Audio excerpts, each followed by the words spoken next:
सोलापुरातील एका मंगल कार्यालयात आहे कुरेशी समाजाचा मेळावा संपन्न झालेला आहे। राज्यस्तरीय कुरेशी समाजाने बंद पुकारलेला आहे। या मेळाव्याला कुरेशी समाजाला पाठिंबा दिलेला आहे। मार्क्सवादी कम्युनिस्ट पक्षाचे नेते माजी आमदार नरसे यादव, काय सांगाल साहेब, कुरेशी समाजावर कुठे अन्याय होतोय का? त्यांच्यावर मोठ्या पद्धतीनं बोला साहेब, बोला ना। त्यांच्यावर मोठ्या पद्धतीनं अन्याय चालू आहे।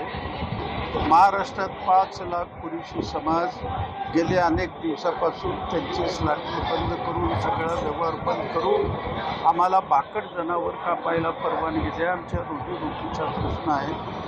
या देशातले 30% लोकांचं उत्पन्न आहे। या देशामध्ये 40,000 कोटीचं एक्सपोर्ट बीजचं होतं।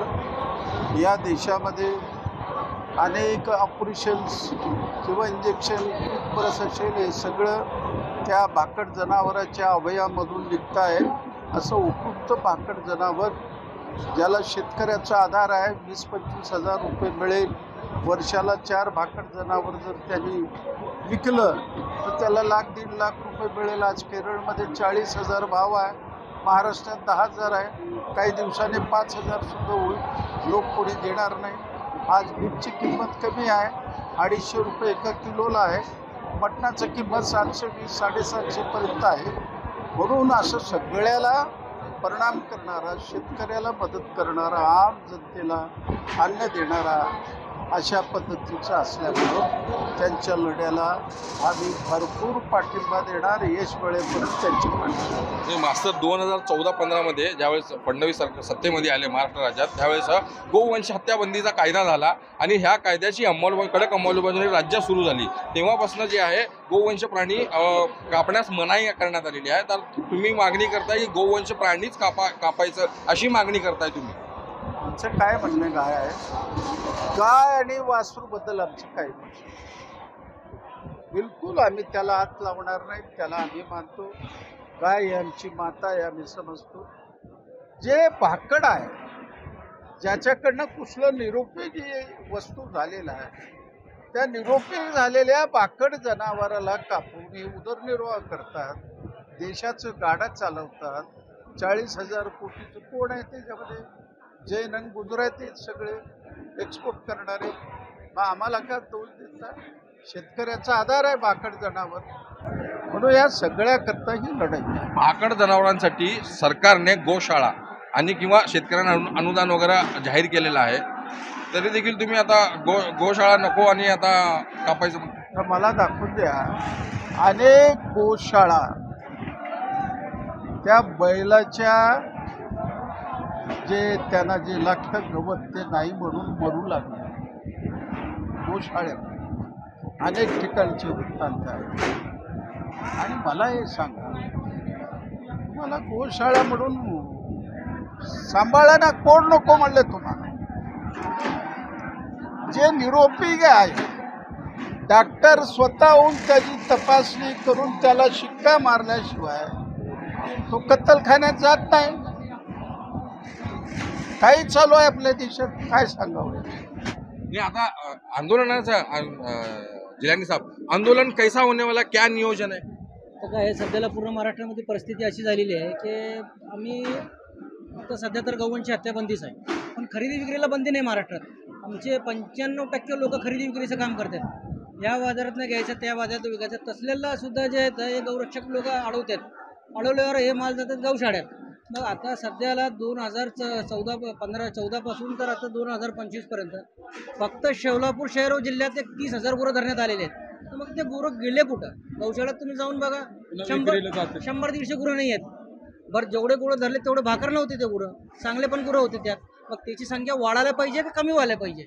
गौरक्षक खरंच गौरक्षक असेल तरी समजा एक तुम्ही 25,000 गुरं धरले तर त्यातले 20,000 गुरं भाकड होते आणि राहिलेले 5,000 गुरं तर चांगले होते त्यात। मग ते 5,000 गुरांची संख्या वाढायला पाहिजे ना। तिथं जाऊन बघा, ते गुरं आहेच नाही। कोण भ्रष्टाचार करणार? हे काय गौशाळावाले आणि बजरंग दलवाले, जेवढे गौरक्षक आहे आणि गौशाळावाल्याची मिली बघत आहे ती, आणि त्या डिपार्टमेंटचं पण इन्व्हॉल्व आहे। कधी डिपार्टमेंटला जाऊन तिने विचारलं का की भाई एवढे गुरं आम्ही इथे सोडले होते, तिथं आहे का ते गुरं? गुरंच नाही। कोर्टात केस चालू असताना ते गुरं बाहेर गेलं कसं काय? हे महत्वाची गोष्ट आहे। बोला. नाही बोला ना जिलानी साहेब, आता तुमचं नियोजन कसं आहे? आमचे नियोजन आता पुढं कसं आहे, आता सध्याला महाराष्ट्र आता सध्याला जे आहे तर गुरुवारी आमचा मुख्य कार्यक्रम मोर्चा आहे आणि प्रत्येक गुरुवारी प्रत्येक महाराष्ट्रात जिथं तिथं जे आहे तर जिथं तिथे मुख्य मोर्चे चालू आहेत, निवेदन द्यायचं काम चालू आहे. आणि आम्ही जर हे दिशा सरकारने जर आमची बाजू नाही ऐकली तर पुढची दिशा आम्ही चक्का जाम करू, पूर्ण शेतकऱ्याला घेऊन रोडवर उतरू.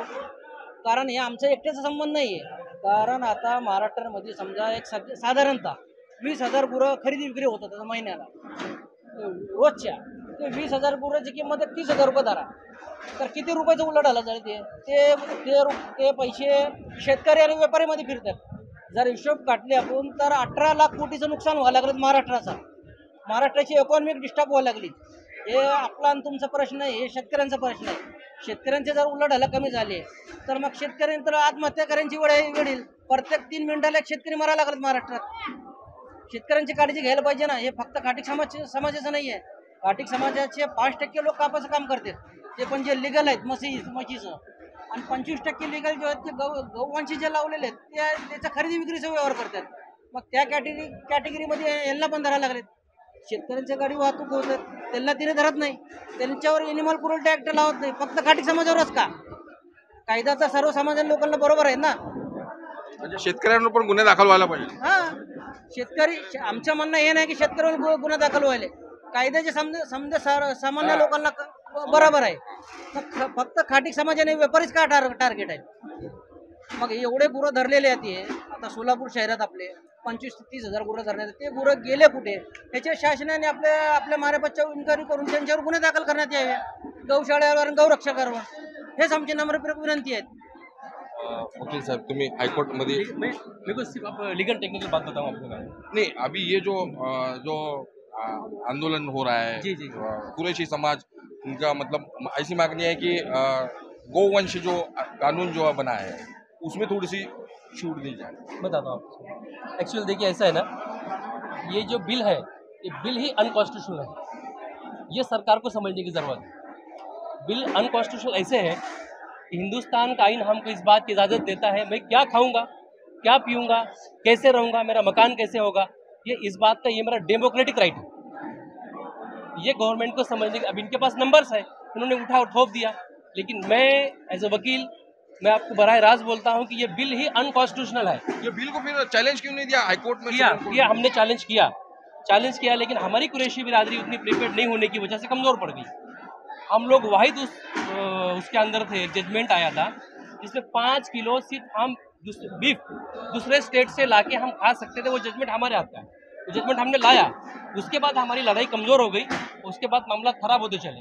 अब सेकेंडरी बात आप सुनिए मेरी, जैसा अभी हमारे साथी एक तो आपको जो बाइट दे रहे थे, ये इंपॉर्टेंट चीज़ है। कुरैशी बिरादरी का मसला ही नहीं है, ये एक्चुअल मसला है कुल मिला जुला के किसान का। अब मुझे बताइए, ये जो एनिमल्स और ये जो भी चीज़ें हैं, ये क्या कोई फैक्ट्री पैदा होती है? भाई ऐसा है, पहले तो मैं एक बात बताता हूँ कि हमारे हिंदू भाइयों के लिए एक बात समझाता हूँ कि कभी भी कोई भी मुसलमान उनके भावना के साथ, इमोशन के साथ टच करने को उनका किसी का दिल नहीं है। ये पहले तो हिंदू भाई बात को समझ ले।